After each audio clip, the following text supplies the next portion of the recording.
Hello everyone.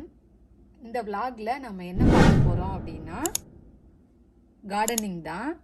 இங்கே வந்து இப்போ தான் வின்டர் முடிஞ்சு ஸ்ப்ரிங் ஸ்டார்ட் ஆகிருக்கு.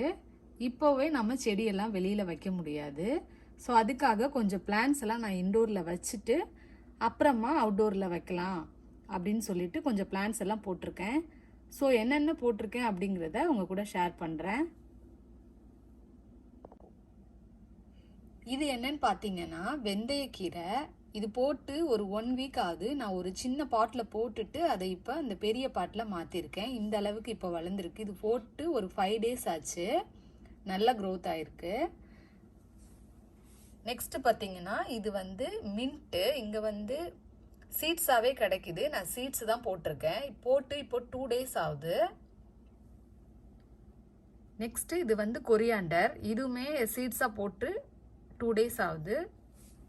அப்புறம் பார்த்தீங்கன்னா ஒரு ரோஸ். இது வந்து நல்ல டார்க் பிங்க் கலர் ரோஸு.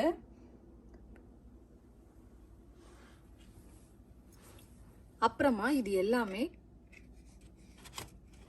பிரிஞ்சால். இதில் 3 சீட்ஸ் 4 சீட்ஸ் போட்டிருக்கேன். ஏன்னா ஒன்று போனாலும் ஒன்று நல்லா வளரும்ன்றதுக்காக ஒரு 3 4 5 போட்டிருக்கேன்.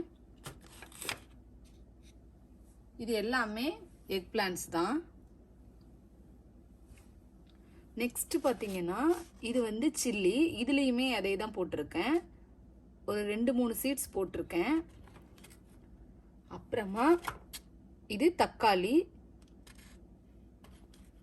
அதுவுமே போட்டு 2 days ஆகுது. இது பார்த்தீங்கன்னா ஸ்ப்ரிங் ஆனியன். இது வீட்டுக்கு வாங்கினது. கட் பண்ணிவிட்டு அந்த ரூட் மட்டும் எடுத்து இந்த மாதிரி பாட்டில் போட்டிருக்கேன். அதுவுமே இப்போ பாருங்கள் நல்லா க்ரோத் ஆகிட்டுருக்கு.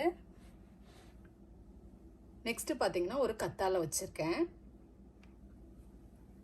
ஸோ இது எல்லாமே வச்சு இப்போ ஒரு 2 days ஆகுது. இது எல்லாமே எப்படி க்ரோத் ஆகுங்கிறத நான் உங்ககிட்ட vlog-ஆ போடுறேன். ஸோ உங்களுக்கு பிடிச்சிருந்தா லைக் பண்ணுங்கள், ஷேர் பண்ணுங்கள், சப்ஸ்கிரைப் பண்ணுங்கள். மறக்காமல் பெல் ஐக்கான் கிளிக் பண்ணிக்கோங்க. தேங்க்ஸ் ஃபார் வாட்சிங்.